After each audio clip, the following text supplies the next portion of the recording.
Students, आज हम start करते हैं chapter number 4, carbon and its compound हमारे चैप्टर का नाम है। ठीक है, तो आई होप कि आप पेन एंड पेपर लेके बैठे हैं, कंप्लीट नोट्स रिटन डाउन करेंगे। देखो, सबसे पहले हम इस चैप्टर के अंदर देखेंगे कार्बन की बेसिक डिटेल। ठीक है ना। सबसे पहले कार्बन की बेसिक डिटेल में हम देखते हैं कि कार्बन का सिंबल क्या होता है। तो कार्बन का सिंबल होता है सी, एटॉमिक नंबर होता है इसका 6, एटॉमिक मास होता है इसका 12 और इसकी जो वैलेंसी होती है वो होती है 4। तो जब भी आपकी वैलेंसी 4 होती है तो उसको बोलते हैं टेट्रा वैलेंसी। ठीक है ना, क्योंकि साइंस के अंदर कोई भी चीज़ 1 होती है तो उसको मोनो बोलेंगे, 2 को डाई बोलेंगे और 3 को ट्राई बोलेंगे एंड 4 को टेट्रा बोलेंगे। ठीक है ना, जो आपका कार्बन है वो टेट्रा वैलेंस होता है। ठीक है, बात करते हैं कार्बन की और बेसिक बातें। तो कार्बन जो होता है, carbon is the third most important element है ऑक्सीजन और हाइड्रोजन के बाद। ठीक है ना, जिसकी एग्जिस्टेंस होती है अर्थ के ऊपर बहुत ज्यादा। ठीक है ना, यानी कि सबसे ज्यादा ऑक्सीजन हाइड्रोजन मिलते हैं, उसके बाद में थर्ड ऐसा एलिमेंट है हमारा कार्बन जो कि सबसे ज्यादा मिलता है। क्योंकि आपसे एक जनरल क्वेश्चन आप थोड़ा सा सोचिए कि भाई इतने सारे एलिमेंट हैं, उनमें से हम कार्बन के ऊपर ही चैप्टर क्यों पढ़ रहे हैं, बाकी जो भी एलिमेंट है उनके ऊपर चैप्टर क्यों नहीं पढ़ रहे हैं। तो उसका रीजन है कि ये जो कार्बन है ना, ये थोड़ा स्पेशल है क्योंकि भाई हर जगह मिल जाता है। तो उसी के बारे में देखते हैं कि कहाँ कहाँ क्या क्या प्रेजेंट होता है। ठीक है ना, तो कार्बन जो होता है वो ऑक्सीजन और हाइड्रोजन के बाद में थर्ड मोस्ट इंपॉर्टेंट एग्जिस्ट करने वाला एलिमेंट है। इसलिए हम इसके ऊपर कंप्लीट चैप्टर नहीं, पूरी कंप्लीट केमिस्ट्री की ब्रांच पढ़ते हैं, जिसको ऑर्गेनिक साइंस भी बोलते हैं। ठीक है ना, ऑर्गेनिक केमिस्ट्री बोलते हैं। ठीक है, देखो अगला पॉइंट इसके बारे में देखो कि भाई ये कहाँ का प्रेजेंट होता है। तो ये प्रेजेंट होता है सारी की सारी लिविंग थिंग्स के अंदर और सारी की सारी नॉन लिविंग थिंग्स दोनों में प्रेजेंट रहता है। और ये एक तरीके का क्या है, नॉन मेटल है, मेटल है। तो कार्बन एक तरीके का नॉन मेटल है। ठीक है ना, प्रेजेंस ऑफ अर्थ की अगर बात करें भाई अर्थ पे कहाँ का प्रेजेंट रहता है, तो अर्थ क्रस्ट के अंदर ये कार्बन जो है 0.02% रहता है। ठीक है ना, जो कि मिनरल्स की फॉर्म में हमें फाउंड होता है। उसके बाद एटमॉस्फेयर की बात करें तो 0.03% कार्बन डाइऑक्साइड गैसेस फॉर्म में मिलेगा हमें। फ्यूल की बात करें तो वुड के तौर पर भी कार्बन होता है, केरोसिन में भी कार्बन होता है, कोल में होता है, एलपीजी, सीएनजी, पेट्रोल, जितने भी फ्यूल हम यूज करते हैं सब में कार्बन प्रेजेंट है। क्लोथिंग मटेरियल की बात करें तो लाइक कॉटन हुआ, नायलॉन हुआ, पॉलिएस्टर हुआ, इन सभी में जितने भी कपड़े बनाए जाते हैं तो क्लोथिंग इंडस्ट्री के अंदर भी इन सब में कार्बन प्रेजेंट होता है। ठीक है ना, पेपर की बात करें तो पेपर में कार्बन होता है, रबर में होता है, प्लास्टिक में होता है, लेदर में होता है, ड्रग्स में होता है, यानी कि दवाएं जो होती हैं उनमें। ठीक है ना, सारी की सारी चीजें आपकी कार्बन से मिलकर बनी है, यानी कि कोई भी चीज ऐसी बची नहीं है जिसमें कार्बन नहीं हो। इसीलिए कार्बन के ऊपर हम कंप्लीट पूरी की पूरी एक केमिस्ट्री की ब्रांच पढ़ते हैं, जिसको ऑर्गेनिक केमिस्ट्री बोलते हैं, और पूरा का पूरा चैप्टर हम क्लास 10th में पढ़ रहे हैं। ठीक है ना, तो आगे हम देखते हैं कार्बन एंड इट्स कंपाउंड वाले चैप्टर में क्या आता है। तो देखो, कार्बन की बॉन्डिंग होती है कोवलेंट बॉन्डिंग। तो जब कार्बन चैप्टर समझने से पहले हमें कोवलेंट बॉन्ड को समझना पड़ेगा। हम देखते हैं covalent bonding of carbon compound होती कैसी है। ठीक है ना, तो द बॉन्ड, देखो कोवलेंट बॉन्ड होता क्या है, सबसे पहले डेफिनेशन लिखी हुई है, कोवलेंट बॉन्ड होता क्या है।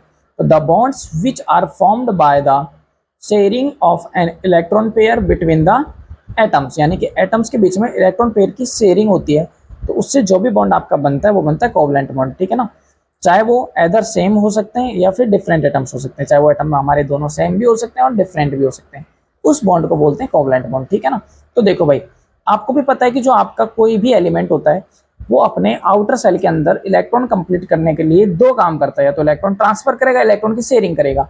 तो जब भी कोई एलिमेंट इलेक्ट्रॉन ट्रांसफर करता है तो वहां से जो आयनिक जो कंपाउंड बनता है वो कंपाउंड होता है आयनिक कंपाउंड। ठीक है ना, लेकिन जब भी आपका इलेक्ट्रॉन शेयर करने से कंपाउंड बनेगा वो होता है आपका कोवलेंट कंपाउंड। तो आयनिक और कोवलेंट दो तरह के कंपाउंड होते हैं। ठीक है ना, जैसे कि आपका एक कंपाउंड है NaCl। ठीक है, जो NaCl है वो आपका आयनिक कंपाउंड है। क्यों?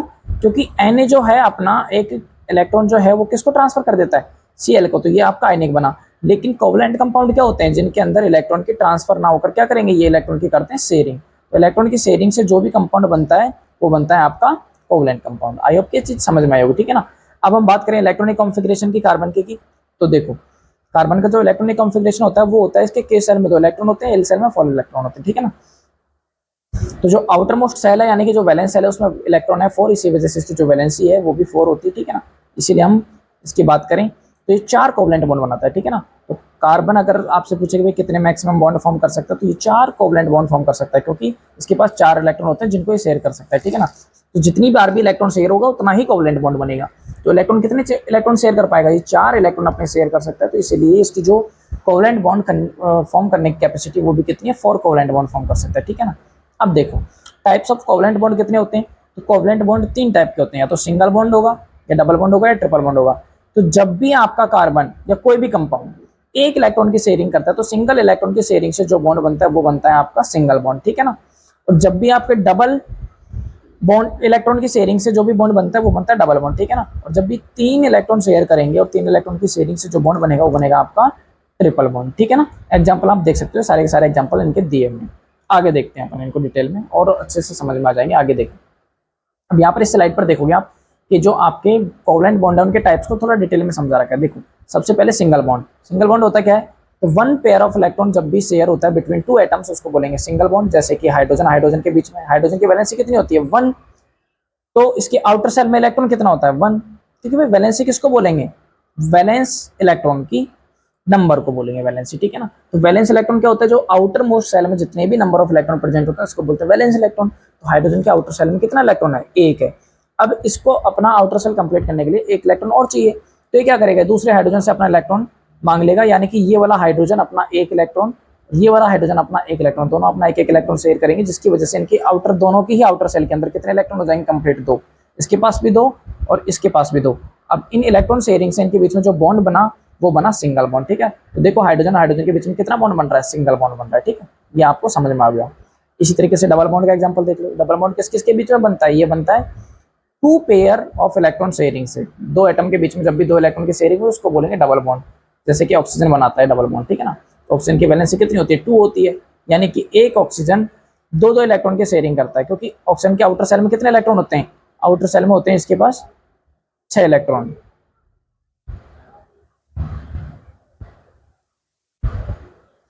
तो आउटर सेल में 6 इलेक्ट्रॉन होते हैं, दो इलेक्ट्रॉन ये शेयर कर लेंगे। इसी तरीके से ऑक्सीजन के पास भी आउटर सेल में कितने इलेक्ट्रॉन होते हैं, 6 इलेक्ट्रॉन होते हैं। ऑक्टेट कंप्लीट करने के लिए दो इलेक्ट्रॉन चाहिए, तो दो दो इलेक्ट्रॉन की शेयरिंग करेंगे और इनके बीच में जो बॉन्ड बनेगा वो बनेगा डबल बॉन्ड, ठीक है ना। तो ऑक्सीजन ऑक्सीजन के बीच में डबल बॉन्ड बनता है। Same to same triple bond form होगा कैसे, जब 3 इलेक्ट्रॉन की शेयरिंग होगी तो ट्रिपल बॉन्ड बनेगा।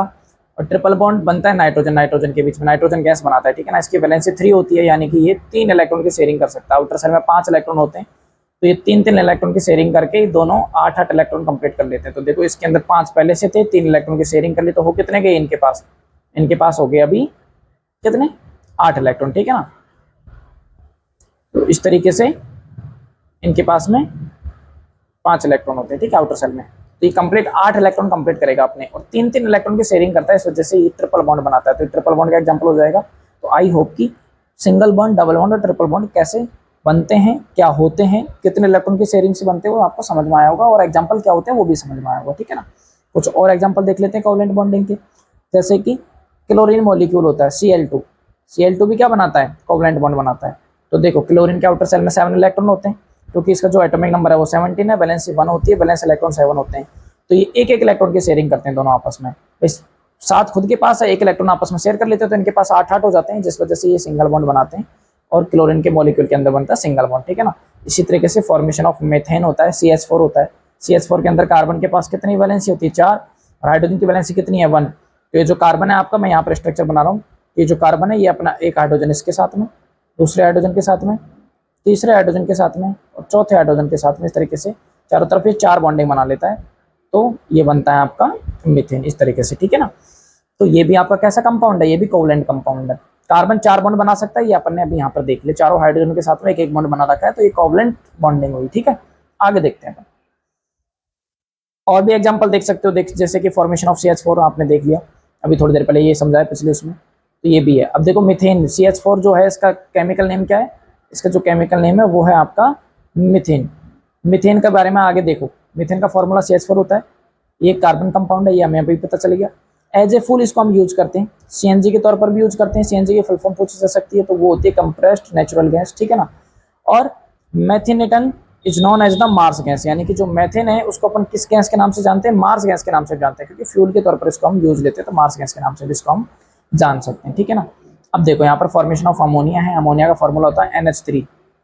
कैसे बना अमोनिया, NH3 कैसे बनता है, तो देखो नाइट्रोजन के जो आउटर मोस्ट सेल है उसके अंदर नाइट्रोजन का एटॉमिक नंबर 3 होता है, तो वैलेंसी 3 हो गई। हाइड्रोजन का एटॉमिक नंबर 1 है, इसकी वैलेंसी 1 हो गई। तो ये क्या करेगा भाई, नाइट्रोजन को 3 इलेक्ट्रॉन चाहिए अपना ऑक्टेट कंप्लीट करने के लिए, तो ये एक एक हाइड्रोजन से अपना एक एक इलेक्ट्रॉन शेयर कर लेता है, इस वाले हाइड्रोजन से, इस वाले हाइड्रोजन से। तो यहाँ पर एक एक इलेक्ट्रॉन की शेयरिंग हो रखी है, तो इस तरीके से 3 बॉन्ड बनाएगा, और इसका जो स्ट्रक्चर बनेगा वो कैसा बनेगा, तो स्ट्रक्चर बनेगा यहाँ पर ये N, फिर यहाँ पर ये हाइड्रोजन जुड़ेगा एक बॉन्ड से, फिर यहाँ पर ये दूसरा हाइड्रोजन जुड़ गया, यहाँ पर ये तीसरा हाइड्रोजन जुड़ गया, ठीक है ना। तो इस तरीके से 3 हाइड्रोजनों को अपने साथ में ये जोड़ देता है, और ये बना लेता है आपका एक कोवलेंट कंपाउंड, ठीक है। तो इस तरीके से बनेगा। आगे देखो, वाटर मॉलिक्यूल का फॉर्मेशन भी कोवलेंट बॉन्डिंग से होता है, जैसे कि ऑक्सीजन के पास वैलेंसी 2 है, हाइड्रोजन के पास वैलेंसी 1 है। तो ये जो ऑक्सीजन है ये इस वाले हाइड्रोजन से एक इलेक्ट्रॉन शेयर करेगा, और इस वाले हाइड्रोजन से एक इलेक्ट्रॉन की शेयरिंग करेगा, और यहाँ से दोनों तरफ एक एक सिंगल बॉन्ड बना लेता है, जिसको बोलेंगे अपन कोवलेंट कंपाउंडिंग, ठीक है ना। उसी तरीके से कार्बन डाइऑक्साइड भी फॉर्म करता है। कार्बन डाइऑक्साइड कैसे करेगा, तो इसके पास वैलेंसी 4 होती है, इसके पास वैलेंसी 2 होती है। कार्बन की वैलेंसी 4, ऑक्सीजन की 2। तो ये जो ऑक्सीजन है और जो कार्बन है ये दो दो इलेक्ट्रॉन की शेयरिंग करेंगे, ठीक है ना। 3 नहीं होगा, ये इसको थोड़ा ठीक कर लेना, करेक्शन है इसमें। 3 नहीं होगा ये ना, 3 नहीं करके ओनली दो दो इलेक्ट्रॉन की शेयरिंग करेंगे ये ओनली, है ना। एक इलेक्ट्रॉन और ये आपका दूसरा इलेक्ट्रॉन, दो दो इलेक्ट्रॉन की शेयरिंग करते हैं, जिसकी वजह से इनके बीच में क्या बनता है, इनके बीच में डबल बॉन्ड बनता है, ठीक है ना। दो दो बॉन्ड बनाते हैं आपस में। तो ये आपका कार्बन डाइऑक्साइड का स्ट्रक्चर है। सेम टू सेम एक स्ट्रक्चर और पूछा जा सकता है सल्फर मॉलिक्यूल का, S8 का, ठीक है ना। तो ये स्ट्रक्चर थोड़ा कॉम्प्लिकेटेड है, बोर्ड के एग्जाम में मल्टीपल टाइम पूछा गया है, तो इसको थोड़ा ध्यान से समझना। सल्फर का जो एटॉमिक नंबर है वो 16 है। इसका जो इलेक्ट्रॉनिक कॉन्फिगरेशन होता है 286 होता है, यानी कि आउटर सेल में 6 इलेक्ट्रॉन होते हैं। वैलेंस इलेक्ट्रॉन की संख्या 6 हो गई इसमें, वैलेंस इसकी 2 हो गई, क्योंकि आउटर सेल को कंप्लीट करने के लिए 6 इलेक्ट्रॉन पहले से, 2 इलेक्ट्रॉन इसको चाहिए, इसलिए वैलेंसी कितनी होगी इसकी, 2। अब ये कितने कोवलेंट बॉन्ड फॉर्म करेगा, तो ये भाई कोवलेंट बॉन्ड फॉर्म कर सकता है 8, क्योंकि इसके पास में ये 6 कोवलेंट बॉन्ड फॉर्म कर सकता है, यानी कि 2 इलेक्ट्रॉन की शेयरिंग करेगा, ठीक है ना। अब देखो ये क्या करेगा, अपने ही जैसे बहुत सारे, जैसे कि इसके पास ऑलरेडी कितने 6 हैं, 6 होने के साथ साथ 2 इलेक्ट्रॉन किससे शेयर करेगा, पड़ोस वाले से। 2 इलेक्ट्रॉन की शेयरिंग इससे करेगा, 2 इलेक्ट्रॉन की शेयरिंग इससे करेगा, 2 इलेक्ट्रॉन की शेयरिंग ऐसे आगे वाले से। तो इस तरीके से जितने भी सल्फर हैं वो आपस में आगे वाले से 2 इलेक्ट्रॉन की शेयरिंग करते हैं, और इस शेयरिंग के ड्यूरिंग जो कंपाउंड बनेगा वो बनेगा S8, ठीक है ना। अब इसकी जो ज्योमेट्री होती है, ज्योमेट्रिकली किसी भी बॉन्ड को इस तरीके से कर्व्ड बनाना पॉसिबल नहीं है, तो इसलिए एक्चुअली जो इनकी शेप होती है वो इस तरीके से बनती है, ठीक है ना। तो ज्योमेट्रिकली जो S8 मॉलिक्यूल होता है वो कैसे शेप बनाता है, क्राउन शेप्ड बनाता है, ठीक है ना। क्राउन शेप्ड S8 मॉलिक्यूल होता है। तो S8 मॉलिक्यूल का फॉर्मेशन और उसकी जो शेप है उसके बारे में क्वेश्चन पूछा जा सकता है कि भाई जो सल्फर का मॉलिक्यूल होता है उसकी शेप कैसे होती है, तो क्राउन शेप होती है। और अपने ही जैसे सेम 8 अनदर सल्फर के साथ में ये कंप्लीट जुड़कर एक कंप्लीट S8 मॉलिक्यूल फॉर्म करता है। कैसे करेगा, तो 2 इलेक्ट्रॉन की शेयरिंग अपने से आगे वाले सल्फर के साथ में ये करता जाता है, जिससे क्या होता है ये अपने साथ में फॉर्मेशन करके एसिड बना लेता है, ठीक है। आगे देखो, हम देखते हैं कोवलेंट कंपाउंड्स की प्रॉपर्टी कि भाई ये कोवलेंट कंपाउंड जो आपने बनाए हैं इनकी प्रॉपर्टी क्या होती है। तो देखो सबसे पहली प्रॉपर्टी कोवलेंट कंपाउंड की कि इनके पास लो मेल्टिंग पॉइंट होता है और बॉइलिंग पॉइंट भी क्या होता है इनका, लो होता है। क्यों होता है लो, क्योंकि इनके बाद बीच में जो इंटरमोलिकुलर अट्रैक्शन फोर्स होता है वो बहुत ज़्यादा होता है, ठीक है ना। तो स्मॉल अट्रैक्शन फोर्स होने की वजह से, ज़्यादा नहीं होता, सॉरी स्मॉल होता है, ठीक है ना, कम होता है। तो इंटरमोलिकुलर फोर्स बहुत कम होता है, इसका मतलब पार्टिकल थोड़ा कम टाइट जुड़े हुए हैं। तो जो चीज़ ढीली जुड़ी हुई है, टाइट नहीं है इतनी, तो उसको सेपरेट करना बहुत आसान होता है। इसीलिए मेल्टिंग पॉइंट और बॉइलिंग पॉइंट क्या होता है, थोड़ा लो होता है। रीजन पूछा जा सकता है, रीजन बता देना। कोवलेंट कंपाउंड होते हैं जो इलेक्ट्रिसिटी के पुअर कंडक्टर होते हैं, ठीक है ना। क्यों, क्योंकि अपने इलेक्ट्रॉन सारे शेयर कर देते हैं, इलेक्ट्रॉन शेयर करने की वजह से इनके पास फ्री इलेक्ट्रॉन बचता ही नहीं है। और आपको भी पता है कि इलेक्ट्रिसिटी फ्लो होने के लिए फ्री इलेक्ट्रॉन का होना जरूरी है। तो जो भी कोवलेंट कंपाउंड बनाते हैं ऐसे कंपाउंड इलेक्ट्रिसिटी का पुअर कंडक्टर होता है, ठीक है ना। आगे देखो, कोई क्वेश्चन दिया हुआ है बोर्ड के एग्जाम में आने वाला, इस टाइप से क्वेश्चन पूछे जाते हैं। एक एग्जाम्पल सेट कर रखा है यहाँ पे। तो देखो, form the electron dot structure of formula CCl4, यानी कि कार्बन टेट्राक्लोराइड का आपसे इलेक्ट्रॉन डॉट स्ट्रक्चर पूछा है। अभी अपन ने जितनी भी स्ट्रक्चर पढ़ी है ना, चाहे वो कार्बन डाइऑक्साइड हो चाहे वाटर हो, सभी की इलेक्ट्रॉन डॉट स्ट्रक्चर आपसे बोर्ड के एग्जाम में पूछे जा सकते हैं। तो इलेक्ट्रॉन डॉट स्ट्रक्चर बनाते कैसे वो देखो। तो देखो उसके लिए आपको इलेक्ट्रॉनिक कॉन्फ़िगरेशन पता होना चाहिए, तो मैं यहाँ पर समझा रहा हूँ। देखो जो क्लोरीन है उसका इलेक्ट्रॉनिक कॉन्फ़िगरेशन होता है 2, 8 और 7, ठीक है ना। अब क्या करना है कि क्लोरीन के जो आउटर सेल है उसके अंदर कितने इलेक्ट्रॉन है, आउटर सेल में से 7 इलेक्ट्रॉन है, यानी कि ये 1 इलेक्ट्रॉन की शेयरिंग करेगा। तो इसकी जो वैलेंसी है वो कितनी हो जाएगी, इसकी जो वैलेंसी है वो हो जाएगी आपकी 1। सेम टू सेम अगर बात करें हम कार्बन की, तो कार्बन की वैलेंसी कितनी है 4, ठीक है ना। तो अब एक क्लोरीन क्या करेगा, जैसे इस कार्बन के पास में कितने इलेक्ट्रॉन है 4, तो ये अपना 1 इलेक्ट्रॉन यहाँ पर रख दिया इसने, ये अपना 1 इलेक्ट्रॉन यहाँ पर चारों तरफ 1-1 इलेक्ट्रॉन की शेयरिंग करेगा। क्लोरीन को 1 इलेक्ट्रॉन चाहिए और उसके पास 4 इलेक्ट्रॉन एक्स्ट्रा होते हैं, तो ये 4 क्लोरीन को अपने साथ में जोड़ लेगा। अब क्लोरीन के पास खुद के 7 इलेक्ट्रॉन है, उनको ऐसे हमने डॉट करके दिखा दिया। देखो 6 इलेक्ट्रॉन तो यहाँ पर ये दिखा रखे हैं, 2, फिर 2 इस साइड, और ये जो हमारा है 7वां इलेक्ट्रॉन है क्लोरीन का, ठीक है ना। और कार्बन का जो इलेक्ट्रॉन है वो ये रहा।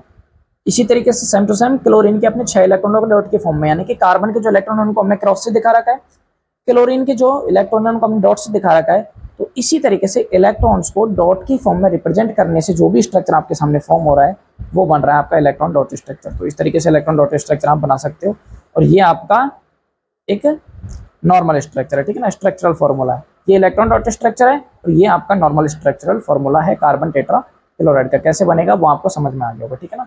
तो इस तरीके से आपसे क्वेश्चन पूछा जा सकता है। अब देखते हैं difference between covalent and ionic compound की, क्या डिफरेंस होता है दोनों के बीच में, ठीक है ना। तो देखो कोवलेंट और आयनिक कंपाउंड में डिफरेंस क्या है। तो ये जो आयनिक कंपाउंड होते हैं वो हार्ड सॉलिड होते हैं लगभग, इनका मेल्टिंग पॉइंट और बॉइलिंग पॉइंट क्या होता है, हाई होता है। गुड कंडक्टर होते हैं इलेक्ट्रिसिटी के मोल्टेन स्टेट में, और वाटर के अंदर क्या होते हैं, ये सोल्यूबल होते हैं। जबकि हम बात करें कोवलेंट कंपाउंड की, तो ये सॉलिड की जगह गैस, लिक्विड या सॉफ्ट सॉलिड की तरह प्रेजेंट होते हैं, ठीक है ना। अगर हम बात करें एक्सेप्शन की, तो देखो कोवलेंट कंपाउंड में एक एक्सेप्शन है, वो है डायमंड और ग्रेफाइट, दोनों के दोनों कोवलेंट कंपाउंड है, लेकिन फिर भी ये कैसे होते हैं, ये सॉलिड फॉर्म में होते हैं, ठीक है ना, ये एक्सेप्शन है इसकी। उसके बाद इनका जो मेल्टिंग और बॉइलिंग पॉइंट होता है वो क्या होता है, लो होता है। गुड कंडक्टर नहीं है, पुअर कंडक्टर ऑफ इलेक्ट्रिसिटी है या नॉन कंडक्टर ऑफ इलेक्ट्रिसिटी है, इनसॉल्युबल होते हैं किसके अंदर, वाटर के अंदर। तो ये दोनों आपस में अपोजिट प्रॉपर्टी फॉलो करते हैं, आपको समझ में आएगी।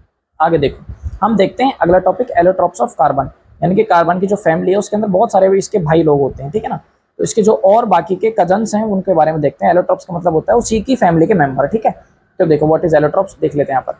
तो if an element exist in more than one form, यानी कि कोई कार्बन की बहुत सारी फॉर्म है, तो जब भी कोई एलिमेंट एक से ज्यादा फॉर्म में एग्जिस्ट करता है, each form has different physical property, सारी फॉर्म्स के पास फिजिकल प्रॉपर्टी कैसी है, डिफरेंट है। दिखने में हमें सब अलग अलग दिख रहे हैं, लेकिन जो केमिकल प्रॉपर्टी है, यानी कि उनका डीएनए है, वो सारा का सारा सेम है, ऐसा समझ लो। तो केमिकल प्रॉपर्टी सेम हो, फिजिकल प्रॉपर्टी डिफरेंट हो, और ऐसे मेंबर्स को बोलते हैं अपन एलोट्रॉप्स। तो कार्बन के अंदर ऐसे बहुत सारे एलोट्रॉप्स हैं जिनकी फिजिकल प्रॉपर्टी अलग अलग होती है, लेकिन दिखने में उनकी केमिकल प्रॉपर्टी हमें सेम मिलेगी, ठीक है ना। जैसे कि पहला एलोट्रॉप है कार्बन का डायमंड, जो कि सॉलिड होता है, अभी देखा हमने, है ना। जनरल प्रॉपर्टी की बात करें तो एक कलरलेस ट्रांसपेरेंट सब्सटेंस है, क्वाइटली हैवी होता है और हार्डेस्ट नेचुरल सब्सटेंस है। ये इलेक्ट्रिसिटी का कंडक्शन नहीं करता, और इसके अंदर फ्री इलेक्ट्रॉन एब्सेंस होते हैं, इस वजह से इलेक्ट्रिसिटी का कंडक्शन ये नहीं करेगा। हाई थर्मल कंडक्टिविटी होता है, यानी कि हीट का बहुत अच्छे से कंडक्शन करता है, और मेल्टिंग पॉइंट भी क्या होता है, बहुत ज़्यादा हाई, यानी कि जल्दी से ये मेल्ट नहीं होता। इसकी स्ट्रक्चर की अगर हम बात करें तो कार्बन जो होता है, यानी कि एक कार्बन जो होता है वो बॉन्डेड होता है किसके साथ में, 4 अदर कार्बन के साथ में। तो यहाँ पर ये स्ट्रक्चर दिया हुआ है, देखो इस स्ट्रक्चर को समझो। इसके अंदर इस वाले एक कार्बन को नोटिस करो आप, ये जो एक कार्बन है आपका, ये इस वाले कार्बन के साथ में, इस वाले कार्बन के साथ में, ये और यहाँ पर ये एक कार्बन 4 अनदर कार्बनों के साथ में जुड़ा हुआ है। तो इसीलिए बोला गया है कि भाई इसके अंदर इसकी जो स्ट्रक्चर है उसके अंदर एक कार्बन 4 दूसरे कार्बनों के साथ में जुड़ता है, इसीलिए जो इसकी स्ट्रक्चर बनती है वो कैसी स्ट्रक्चर बनती है, इसको बोलेंगे 3 डायमेंशनल स्ट्रक्चर, ठीक है ना। तो आपसे पूछा जा सकता है कि भाई जो डायमंड है उसकी स्ट्रक्चर कैसी होती है, तो डायमंड की स्ट्रक्चर होती है 3 डायमेंशनल, ठीक है। उसके बाद हम बात करते हैं ग्रेफाइट की। एक मिनट,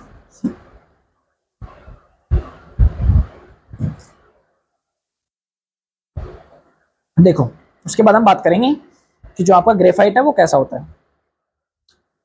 ग्रेफाइट की बात करें तो ग्रेफाइट की जनरल प्रॉपर्टी जो होती है, it is a greyish black, ये कलर में कैसा होता है, ग्रेइश ब्लैक होता है। ओपेक सब्सटेंस है, लाइटर होता है देन डायमंड, यानी कि डायमंड से थोड़ा वजन में हल्का होता है, स्मूथ होता है और स्लिपरी भी फील होता है टच करने पर, ठीक है ना। गुड कंडक्टर है इलेक्ट्रिसिटी का ग्रेफाइट। तो ग्रेफाइट पेंसिल के अंदर भी पाया जाता है, ठीक है ना। और ये मेटल एंड नॉन मेटल वाले चैप्टर के अंदर भी पढ़ा था हमने ग्रेफाइट के बारे में, भाई ये जो गुड कंडक्टर है, अगर वो चैप्टर आपने नहीं देखा है तो मैं उसका जो लिंक है वो आपको ऊपर पिन बार में दे रहा हूँ, तो वहां से आप जाकर chapter number 3 metal and non metal को आप देख सकते हैं, ठीक है ना। देखो अब इसके अंदर भी क्या है कि फ्री इलेक्ट्रॉन प्रेजेंट होते हैं, जिसकी वजह से क्या करता है, ये गुड कंडक्टर ऑफ इलेक्ट्रिसिटी का होता है, ठीक है ना। लेकिन हीट का ये बैड कंडक्टर होता है। डायमंड हीट का कंडक्शन अच्छा कर रहा था, इलेक्ट्रिसिटी का नहीं कर रहा था, लेकिन ग्रेफाइट इलेक्ट्रिसिटी का गुड कंडक्टर होता है, हीट का नहीं होता है, ठीक है ना। इसकी स्ट्रक्चर की बात करें तो इसके अंदर क्या होता है, इसके अंदर जो एक कार्बन है वो इस तरीके से अरेंज होता है कि ये 3 कार्बनों के साथ में बॉन्ड बनाता है। तो जिसकी वजह से होता क्या है कि भाई जैसे एक कार्बन 3 कार्बनों के साथ जुड़ गया, जैसे इस वाले बीच वाले कार्बन को लो, ये एक कार्बन इससे जुड़ा, एक इससे जुड़ा, एक उससे, तो ये 3 कार्बन से जुड़ा, तो इसकी वजह से इसके पास एक इलेक्ट्रॉन फ्री रह जाता है, ठीक है ना। तो उस फ्री इलेक्ट्रॉन की वजह से ही ये गुड कंडक्टर ऑफ इलेक्ट्रिसिटी है, ठीक है ना। तो इलेक्ट्रिसिटी का गुड कंडक्टर इसलिए क्योंकि उसके पास एक फ्री इलेक्ट्रॉन प्रेजेंट होता है भाई, क्योंकि 3 ही इलेक्ट्रॉनों के साथ जुड़ता है, एक कार्बन 3 अनदर कार्बनों के साथ जुड़ता है और एक इलेक्ट्रॉन को अपने को ये फ्री बचा लेता है, ठीक है ना। तो इस वजह से जो इसकी स्ट्रक्चर बनती है वो बनती है फ्लैट हेक्सागोनल रिंग्स टाइप में, ठीक है ना। तो हेक्सागोनल स्ट्रक्चर होता है ग्रेफाइट का, ध्यान रखना आप, है ना। उसके बाद इसका जो अगला एलोट्रोप है वो फ्लोरीन। फ्लोरीन क्या होता है, तो फ्लोरीन होता है जिसके अंदर कार्बन का नंबर कितना होता है, 60 कार्बन इसके अंदर जुड़े रहते हैं, कंटेन 60 कार्बन एटम्स। शेप कैसी होती है, फुटबॉल शेप इसका शेप होता है, और इसका जो नाम दिया है वो बकमिस्टर फ्लोरीन, एक साइंटिस्ट है उसके नाम पर दिया गया है। तो बकमिस्टर फ्लोरीन के नाम पर ही इसका जो नाम है वो फ्लोरीन पड़ा है, ठीक है ना। तो ये थे तीनों एलोट्रॉप्स ऑफ कार्बन, इनकी प्रॉपर्टीज और इनका स्ट्रक्चर, ठीक है। आगे देखो, अब हम देखते हैं कि भाई जो कार्बन है वो बहुत ज्यादा वर्सेटाइल है नेचर में। वर्सेटाइल का मतलब डिफरेंट टाइप की प्रॉपर्टी शो करता है, बहुत सारी प्रॉपर्टी नखरे दिखाता है भाई ये, ठीक है। अब देखो इसकी बहुत सारी प्रॉपर्टी, उनमें से एक एक करके देखते हैं। सबसे पहली जो प्रॉपर्टी है वो कैटिनेशन की है। कैटिनेशन का मतलब क्या है, यानी कि कार्बन सेल्फ लिंकिंग प्रॉपर्टी रखता है। अगर हम बात करें नाइट्रोजन की, तो देखो जो नाइट्रोजन है वो अपने जैसे दूसरे नाइट्रोजन के साथ में 3 बॉन्ड बना लेगा, उसके बाद में आगे ये किसी दूसरे नाइट्रोजन के साथ में बॉन्ड नहीं बना पाएगा, क्योंकि इसके पास इतने इलेक्ट्रॉन नहीं है कि इधर भी 3 बनाए और इधर भी 3 बनाए। अगर दोनों तरफ 3-3 की शेयरिंग करेगा तो फिर ये बीच वाला नाइट्रोजन है, इसके पास इतने इलेक्ट्रॉन ही सफिशियंट है ही नहीं भाई। इसका मतलब नाइट्रोजन हुआ, ऑक्सीजन हुआ, हाइड्रोजन हुआ, सल्फर, XYZ कोई भी है, वो इस तरीके से सेल्फ लिंक नहीं हो सकता। ज्यादा से ज्यादा 2 जुड़ जाएंगे, ज्यादा से ज्यादा 3 जुड़ जाएंगे, 3 से ज्यादा ये अपने दूसरे एटम के साथ में नहीं जुड़ पाते, क्योंकि इनके पास जो इलेक्ट्रॉन कैपेसिटी है शेयरिंग करने की वो खत्म हो जाती है। लेकिन कार्बन के पास इतनी सारी कैपेसिटी है भाई, ये सेल्फ लिंक होकर बहुत लंबी चेन बना सकता है। इसी प्रॉपर्टी को बोलते हैं कैटिनेशन, यानी कि इसके पास में सेल्फ लिंकिंग प्रॉपर्टी होती है, इसी प्रॉपर्टी को कैटिनेशन बोलते हैं। यानी कि 4 कोवलेंट बॉन्ड फॉर्म करके एक स्ट्रेट ब्रांच या फिर रिंग लाइक बहुत बड़ी स्ट्रक्चर बना सकता है। जैसे कि देखो, ये वाला कार्बन है, ये दूसरे कार्बन के साथ जुड़ गया, तीसरे के साथ जुड़ गया, चौथे के साथ, इस वाले हाइड्रोजन को हटा के यहाँ पर एक और कार्बन जोड़ सकते थे, ऐसे लंबी चेन फॉर्म कर सकता था। तो ये जो लंबी चेन बनाने की जो प्रोसेस है सेल्फ लिंकिंग, ये प्रॉपर्टी सिर्फ कार्बन के पास होती है, बाकी एटम्स ऐसा नहीं कर सकते हैं। तो इस प्रॉपर्टी को बोलते हैं कैटिनेशन की प्रॉपर्टी। तो देखो, ये तो एक स्ट्रेट चेन बन गई, ये ब्रांच्ड चेन बन गई, जिसके अंदर क्या हुआ, ये कार्बन के ये चेन है, ये कार्बन इससे जुड़ा, फिर इसमें से एक ब्रांच निकल गई, ये एक ब्रांच निकल गई, ठीक है ना। और ये रिंग लाइक देखो, ये कार्बन इससे जुड़ा, फिर इससे जुड़ा, फिर इससे जुड़ा।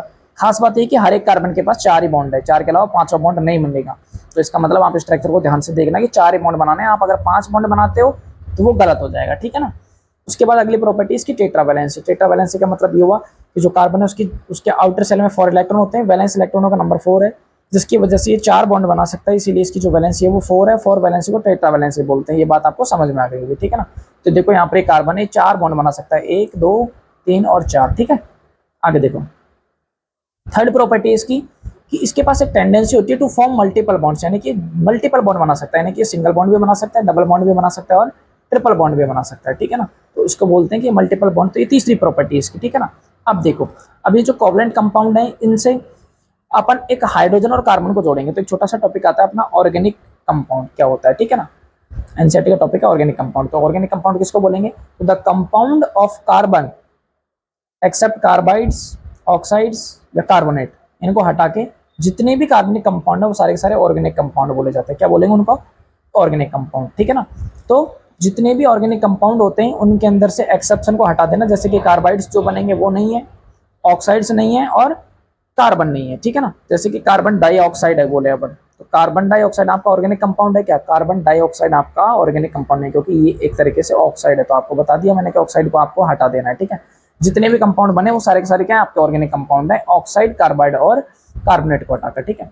अब अगला टॉपिक आता है हाइड्रोकार्बन क्या बोलते हैं। तो कार्बनिक ऑर्गेनिक कंपाउंड में सबसे पहला जो कंपाउंड आता है वो हाइड्रोकार्बन का आता है।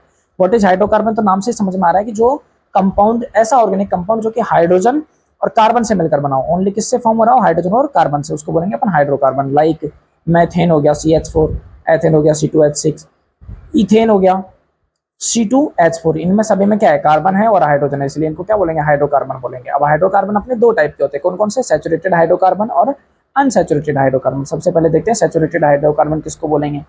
तो सैचुरेटेड हाइड्रोकार्बन का दूसरा नाम है पैराफिन्स भी बोलते हैं, फिर एल्केन्स भी बोलते हैं इनको, ठीक है ना। तो ऐसे हाइड्रोकार्बन्स यानी कि हाइड्रोजन कार्बन जो कि which the carbon atoms are connected only single bond, यानी कि ऐसे हाइड्रोजन कार्बन बॉन्ड जो कि सिंगल बॉन्ड से जुड़ते हैं, ठीक है ना भाई। हाइड्रोजन और कार्बन को जोड़ने पर हाइड्रोकार्बन बनता है। अब ऐसे हाइड्रोकार्बन जिनके बीच में सिर्फ सिंगल बॉन्ड प्रेजेंट होता है वो होते हैं अपने सैचुरेटेड हाइड्रोकार्बन, ठीक है ना। देखो आगे एग्जांपल समझते हैं इसका। जनरली जो सैचुरेटेड हाइड्रोकार्बन्स हैं इनको हम एल्केन्स के नाम से जाने जाते हैं। तो हमने देखा भी था कि भाई इनको क्या बोलते हैं अपन, इनको बोलते हैं अपन एल्केन्स, ठीक है।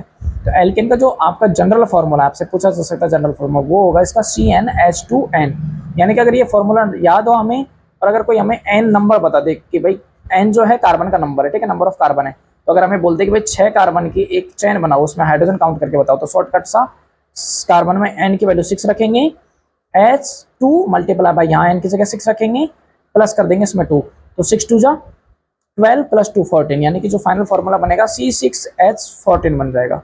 तो इस तरीके से इस फॉर्मूले से अपन क्या कर सकते हैं, कोई भी केमिकल फॉर्मूला फाइंड कर सकते हैं। अगर हमें कोई n की वैल्यू बता दे, यानी कि कार्बन का नंबर अगर हमें बता दे, तो हम उससे कोई भी केमिकल फॉर्मूला फाइंड कर सकते हैं, ठीक है ना। तो इस तरीके से इसका जो एल्केन का केमिकल नॉट जनरल फॉर्मूला होता है वो होता है CnH2n, ठीक है ना। तो देखो यहाँ पर मैथेन है तो इसका फॉर्मूला CH4, ये आपका एथेन बना हुआ है, ठीक है ना। ये ओनली 3 हाइड्रोजन है, ठीक है ना, इस तरीके से जुड़े हुए यहाँ पर, ये कंबाइंड लिखा हुआ है इसको, ओके। आगे देखो अनसैचुरेटेड हाइड्रोकार्बन क्या होता है।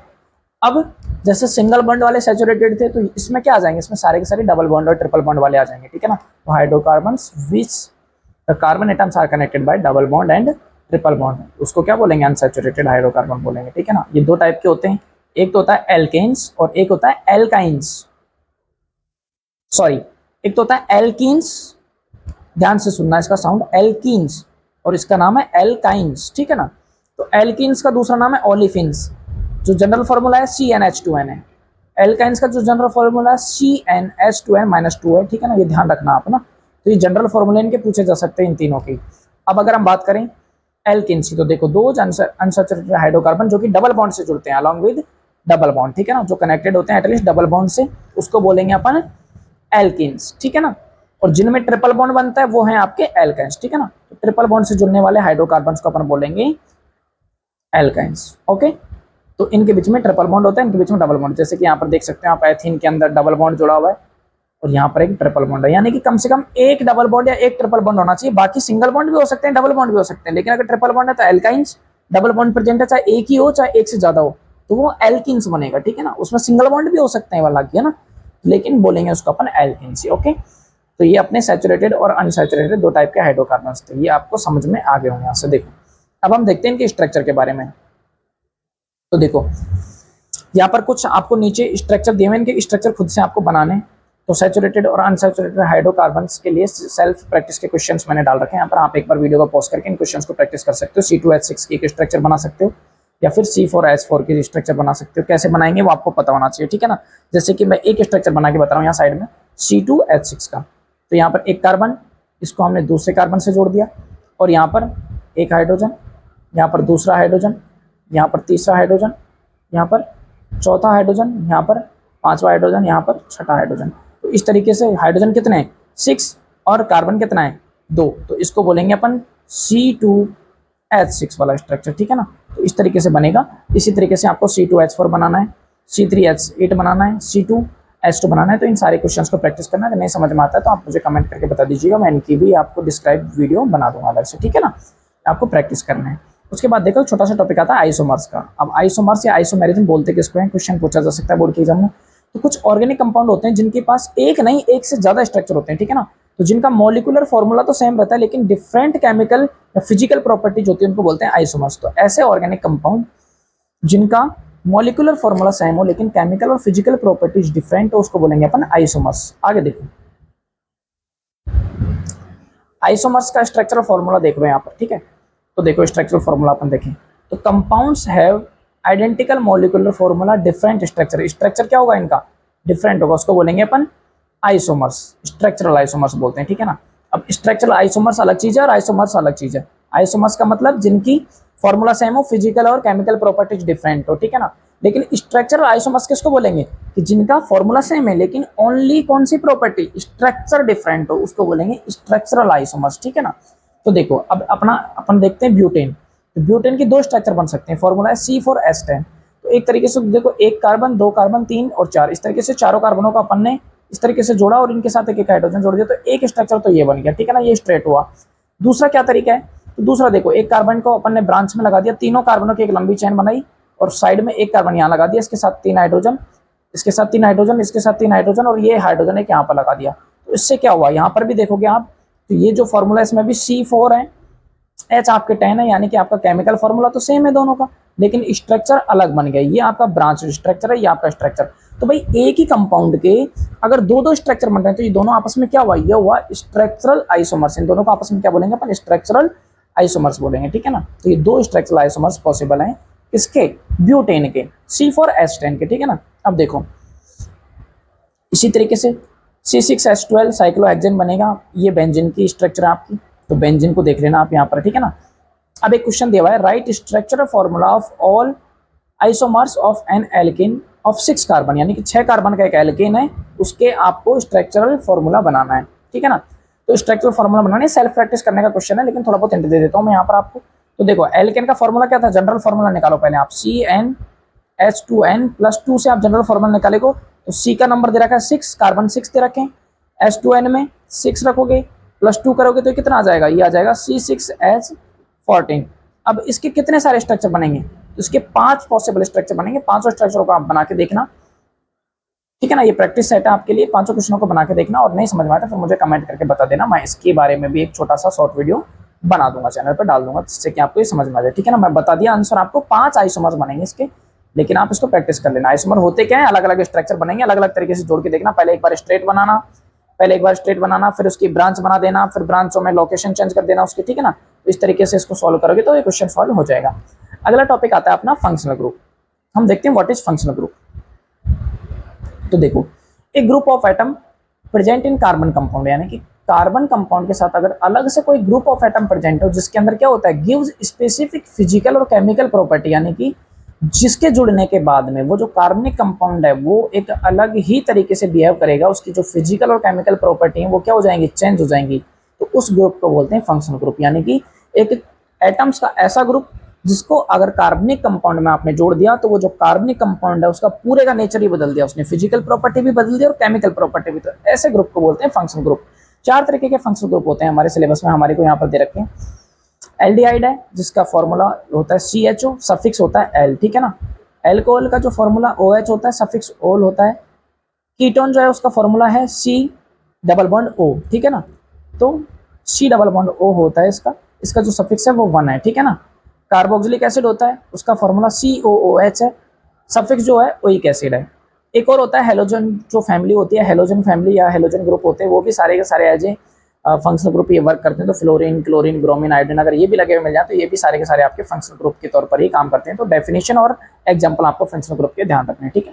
आगे चलते हैं अपन होमोलॉगस सीरीज, एक छोटा सा टॉपिक है, व्हाट इज होमोलॉगस सीरीज। तो देखो होमोलॉगस सीरीज होती क्या है, तो series of organic compound having same functional group, यानी कि जिनके पास फंक्शनल ग्रुप सेम है और सेम ही केमिकल प्रॉपर्टी, लेकिन डिफरेंट क्या है, लेकिन सक्सेसिव मेंबर, यानी कि जो उसके बाकी के मेंबर्स हैं उनके अंदर डिफरेंस कितना है, 1 कार्बन और 2 हाइड्रोजन, यानी कि CH2 का अगर डिफरेंस हो तो उस यूनिट को बोलेंगे अपन होमोलॉगस सीरीज। यानी कि ऐसा कोई ऑर्गेनिक कंपाउंड जिसका सेम फंक्शनल ग्रुप लगा हो, सभी में केमिकल प्रॉपर्टीज भी सेम हो, लेकिन इसके जो सक्सेसिव मेंबर्स हैं, यानी कि आगे वाला जो मेंबर है उसके अंदर अगर 1 कार्बन और 2 हाइड्रोजन का अगर डिफरेंस आ जाए तो वो सारा का सारा आपको जो सीरीज है वो आपकी होमोलॉगस सीरीज होती है, ठीक है ना।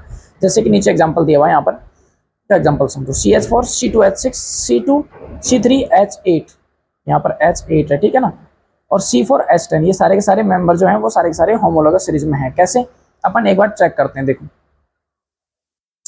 अगर हम बात करें CH4, तो इसके और इसके बीच में डिफरेंस कितना है, उसके बीच में डिफरेंस है 1 कार्बन का, यानी कि 2 कार्बन से 1 कार्बन माइनस करोगे 1 कार्बन और 2 हाइड्रोजन का डिफरेंस है। यहाँ पर चेक करोगे तो यहाँ पर भी 1 कार्बन 2 हाइड्रोजन का डिफरेंस है, यहाँ पर चेक करोगे तो यहाँ पर भी 1 कार्बन और 2 हाइड्रोजन का डिफरेंस है। तो इस डिफरेंस से इसको अपन क्या बोल सकते हैं, इसको अपन बोल सकते हैं होमोलॉगस सीरीज, ठीक है ना। तो ये आपकी एक होमोलॉगस सीरीज बन जाती है, ठीक है। अब आगे देखो, अब हमें देखना है कैरेक्टरिस्टिक ऑफ होमोलॉगस सीरीज कि भाई इसकी क्या क्या प्रॉपर्टीज होती है। तो जो होमोलॉगस सीरीज होता है उसका मेल्टिंग और बॉइलिंग पॉइंट जो होता है वो इंक्रीज हो जाता है जैसे जैसे मॉलिक्यूलर मास बढ़ता जाएगा, यानी कि जैसे जैसे उसका अगला मेंबर अपन ढूंढते जाएंगे।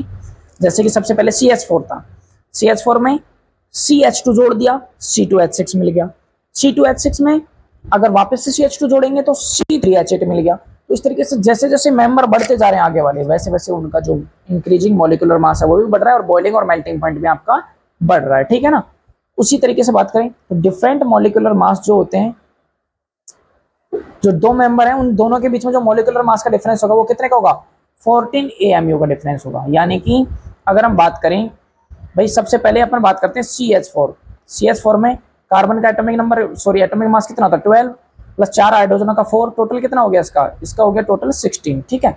अगर हम बात करें C2H6 का मॉलिक्यूलर मास निकाल के देखें तो 2 कार्बनों का कितना हो गया 12 दूना 24 और हाइड्रोजन कितने हैं 2, तो इनका कितना हुआ 2, तो 24 प्लस 2 कितना हुआ 26।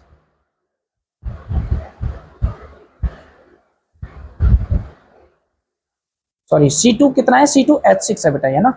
C2H6 है तो हाइड्रोजन का कितना हो गया 6, तो 24 प्लस 6 करेंगे तो ये कितना आ जाएगा, ये आ जाएगा आपका 30, ठीक है ना। तो इसका जो आंसर आएगा वो आएगा 30। अब 30 में से अगर हम माइनस करके देखें 16, तो इनका डिफरेंस कितना आया, इनका डिफरेंस आएगा 14, ठीक है ना। तो अब सारे के सारे सक्सेसिव मेंबर्स के बीच में CH2 का डिफरेंस है, इसी वजह से सभी के अंदर जो एटॉमिक मास है उसका डिफरेंस भी कितना रहेगा, वो रहेगा 14 AMU। ये बात आपको समझ में आ गई होगी, ठीक है ना। ये डिफरेंस किसकी वजह से आ रहा है, क्योंकि 1 कार्बन और 2 हाइड्रोजन का डिफरेंस है ना हर एक मेंबर के बीच में, तो उसका जो मॉलिक्यूलर मास है उसमें भी कितने का डिफरेंस रहेगा, उतना ही डिफरेंस रहेगा जितना CH4 का मॉलिक्यूलर मास होता है 14 U, ठीक है। तो ये आपको आई होप समझ में आ गया होगा। अब अगला टॉपिक आता है इंपॉर्टेंट आपका, वो है नोमेनक्लेचर ऑफ IUPAC कंपाउंड, ठीक है ना। यहाँ पर मैं आपको एक बार ब्रीफली समझा देता हूँ। अगर डिटेल वीडियो चाहिए IUPAC की तो उसको मैंने अलग से मैंने चैनल पर अपलोड कर रखा है, मैं ऊपर डिस्क्रिप्शन में इसका लिंक दे दूंगा, तो उस वीडियो से जाके आप IUPAC को डिटेल में समझ सकते हैं। लेकिन फिर भी मैं यहाँ पर एक बार आपको समझाने की कोशिश करता हूँ।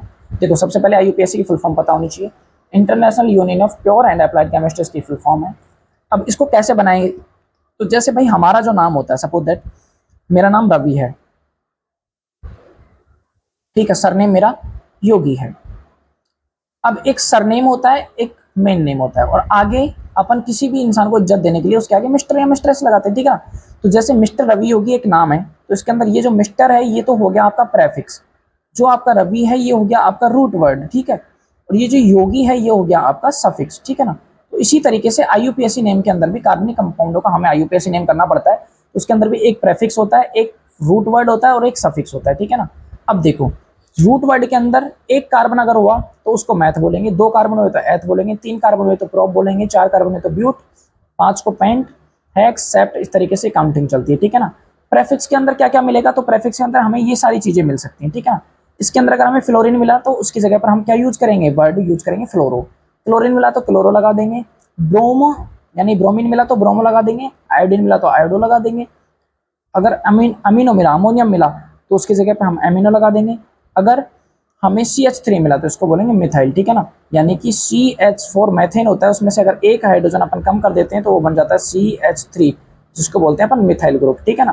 तो ये अपना एक फंक्शनल ग्रुप बन जाता है फिर, ठीक है। आगे देखो सफिक्स क्या लगाएंगे, तो सफिक्स लगाना पड़ता है फंक्शनल ग्रुप्स का, ठीक है ना।